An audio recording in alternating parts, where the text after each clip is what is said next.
தென்னாப்பிரிக்காவிற்கு எதிரான போட்டியில் இந்திய அணி வெற்றி பெறுவதற்கு உறுதுணையாக இருந்தவர் அதிரடி ஆட்டக்காரர் ஷிகர் தவான். இந்த போட்டியில் தவான் அடித்த 78 ரன்கள் மூலம் பல ஆண்டுகளாக யாருமே வீழ்த்த முடியாத சச்சின் டெண்டுல்கரின் சாதனையை முறியடித்துள்ளார். இது குறித்து கூடுதல் விவரங்களை இனி பார்க்கலாம். ஐசிசி போட்டிகளில் மொத்தம் 16 ஆட்டங்களில் 1000 ரன்களை குவித்து ஷிகர் தவான் சாதனை புரிந்திருக்கிறார். பல ஆண்டுகளாக முறியடிக்கப்படாமல் இருந்த சச்சினின் சாதனையான 18 போட்டிகளில் 1000 ரன்கள் என்பதனை இப்போது ஷிகர் தவான் முறியடித்திருக்கிறார். Sourav Ganguly, Herschelle Gibbs, Mark Waugh உள்ளிட்டோர் 20 போட்டிகளில் 1000 ரன்களை குவித்திருந்தனர்.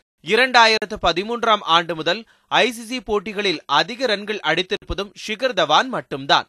ஐசிசி போட்டிகளில் மட்டுமே ஷிகர் தவான் இதுவரை 5 சதங்களை அடித்திருக்கிறார்.